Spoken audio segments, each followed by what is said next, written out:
This channel does not promote any violent, harmful, or illegal activities. All content provided by this channel is meant for an educational purpose only. বাগদা আর রানাঘাট দক্ষিণ মতুয়া অধ্যুষিত দুই বিধানসভা কেন্দ্র। এবার 2019 থেকে এই লাস্ট লোকসভা নির্বাচন পর্যন্ত এই দুই বিধানসভা কেন্দ্রই এগিয়ে রেখেছিল বিজেপিকে। কিন্তু সদ্য হয়ে যাওয়া বিধানসভা উপনির্বাচনে একদিকে বাগদা আর রানাঘাট দক্ষিণ এই দুই কেন্দ্র থেকেই বিজেপিকে বড় ব্যবধানে হারিয়ে দিয়েছে তৃণমূল। রাজনৈতিক মহলে প্রশ্ন উঠছে, তাহলে কি মতুয়া ভোটাররা গেরুয়া ব্রিগেডের দিক থেকে এবার মুখ ফেরাচ্ছেন? বিষয়টিকে কেন্দ্র করে জোর চর্চাও শুরু হয়ে গেছে রাজনৈতিক মহলে। ভোট ব্যাংক বাংলার নির্বাচন আলোচনায় বারে বারে উঠে আসে এই শব্দবন্ধ। সংখ্যালঘু তপশিলি জাতি উপজাতি থেকে মতুয়া শ্রেণীভুক্ত ভোটারদের নিয়ে নানা সমীকরণ মেলাতে ব্যস্ত থাকেন রাজনীতির কারবারিরা। আর সদ্য সমাপ্ত 4 কেন্দ্রের উপনির্বাচনের ফল ঘোষণার পরে ফের আলোচনার কেন্দ্রে চলে এসেছেন মতুয়ারা। সিএএ কার্যকর হওয়া সত্ত্বেও কি বিজেপির দিক থেকে মতুয়ারা মুখ ফেরালেন? তা না হলে মতুয়া অধ্যুষিত বাগদা ও রানাঘাট দক্ষিণে বিজেপির পরাজয় ঘটল কেন? বিভিন্ন মহলে প্রশ্ন উঠছে, 2019 থেকে মতুয়া অধ্যুষিত বনগাঁ এবং রানাঘাট লোকসভা টানা বিজেপির দখলে। গত লোকসভা ভোটেও এই দুই লোকসভার অন্তর্গত বাগদা এবং রানাঘাট দক্ষিণ বিধানসভায় বড় অঙ্কের লিড পেয়েছিল পদ্মশিবির। কিন্তু বিধানসভা উপনির্বাচনে সব ফল উল্টো। লোকসভা ভোটের ফল ঘোষণার পরে 1 মাস যেতে না যেতেই কেন তৃণমূলের দিকে ঝুঁকলেন মতুয়ারা? মতুয়া ঠাকুরবাড়ির সদস্য বলেই কি বাড়তি অ্যাডভান্টেজ পেয়ে গেলেন তৃণমূল কংগ্রেস প্রার্থী মধুপর্ণা? পরিসংখ্যান বলছে, গত লোকসভা ভোটে বনগাঁর বিজেপি প্রার্থী কেন্দ্রীয় প্রতিমন্ত্রী শান্তনু ঠাকুর বাগদা বিধানসভা থেকে 20,614 ভোটে এগিয়েছিলেন। 1 মাসের ব্যবধানে বিধানসভা উপনির্বাচনে বাগদায় 33,455 ভোটে হেরেছে বিজেপি।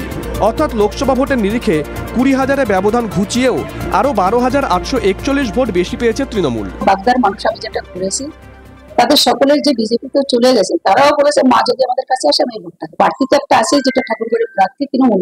আপাত দৃষ্টিতে এই উপনির্বাচনকে কেন্দ্র করে যে ফলাফল সামনে এসছে তাতে মধুপর্ণা ঠাকুর, যিনি কিনা পশ্চিমবঙ্গের সর্বকনিষ্ঠ বিধায়ক, তার কাছে মতুয়া ভোট একটা বড় অংশ চলে গেছে, যারই ফল পেয়েছেন তিনি। মতুয়ারা ছিল, আছে এবং থাকবে, তাদেরকে ভয়ভীতি দেখিয়ে তাদের ভোটদান থেকে বিরত রাখা হয়েছে বলে আজকে এই রেজাল্টটা হয়েছে। এখানকার যারা স্থানীয় নেতৃত্ব বিজেপির আছে এই নির্বাচনে খুব একটা সক্রিয় ছিল না। মতুয়াদের জন্য আমাদের মুখ্যমন্ত্রী যেটা করেছেন সেটা অনেক মতুয়া ভক্তরাও করেন না।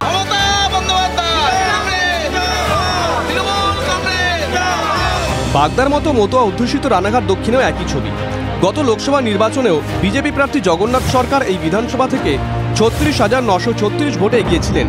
অথচ উপনির্বাচনে রানাঘাট দক্ষিণ বিধানসভা থেকে 39,048 ভোটে জয়ী হয়েছেন বিজেপি ছেড়ে তৃণমূলে যাওয়া মুকুটমণি অধিকারী। অথচ উপনির্বাচনে রানাঘাট দক্ষিণ বিধানসভা কেন্দ্রে 39,048 ভোটে জয়ী হয়েছেন বিজেপি ছেড়ে তৃণমূলে যাওয়া মুকুটমণি অধিকারী। এখন মানুষ একটা দল করতে করতে আর একটা দলে চলে যাচ্ছে। বড় নেতারাই চলে যাচ্ছে, পাবলিক কেন যাবে না? মতুয়া ঠিকই আছে, আপনার সব জায়গায় ছাপ্পা মারেছে। আমরা ঠিক আগে যে দলে ছিলাম সেই দলই আছি, সেইভাবেই ভোট দিচ্ছি, সেইভাবেই ভোট দিয়ে দিচ্ছি আগের মতোই। এই বিপুল পরিমাণে বিজেপি প্রার্থীর পরাজয় নিয়ে উঠতে শুরু করেছে নানান প্রশ্ন। দলের পক্ষ থেকে যেহেতু অন্তঃতদন্ত শুরু হয়েছে, আর এই অন্তঃতদন্তের পরই বিষয়টা স্পষ্ট হবে। বাগদা থেকে রানাঘাট দক্ষিণ সিএএ কার্যকর হওয়ার পরেও এই উপনির্বাচনে কেন মানুষ মুখ ফেরালেন বিজেপির থেকে? এর জন্য পর্যবেক্ষক মহলের একাংশ কার্যত বিজেপি নেতৃত্বকেই দায়ী করছেন।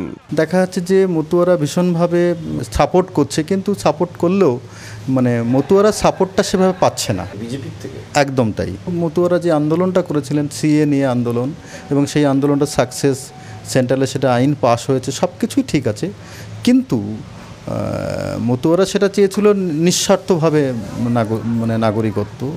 তো সেই ক্ষেত্রে দেখা যাচ্ছে কিছু কিছু ডাউট সাধারণ মানুষের মধ্যে রয়েছে। বিগত নির্বাচনগুলোতে মতুয়াগড়ের বিভিন্ন আসনে ধাক্কা খাওয়া তৃণমূল এবার বাগদায় ঠাকুরবাড়ির সদস্য মধুপর্ণাকে প্রার্থী করে চমক দিয়েছিল। তাদের সেই কৌশল খেটে গেছে। রানাঘাট দক্ষিণে আবার সন্ত্রাসের অভিযোগ উঠেছে শাসক দলের বিরুদ্ধে। ভোটের দিন তার ছবিও দেখা গেছে এই বিধানসভার বিভিন্ন এলাকায়। রাজনৈতিক পর্যবেক্ষক মহলের একাংশের মতে সাধারণত উপনির্বাচনে শাসক দলই অ্যাডভান্টেজ পেয়ে থাকে, কিন্তু মতুয়া অধ্যুষিত দুই বিধানসভা কেন্দ্রে যেভাবে বড় অংশের ভোট তৃণমূলের দিকে চলে গেছে তা 2026-এর বিধানসভা নির্বাচনের প্রাক্কালে নিঃসন্দেহে চিন্তায় রাখছে বিজেপি নেতৃত্বকে। দীপঙ্কর দাস ও মহাদেব কুণ্ডুর রিপোর্ট, TV9 বাংলা।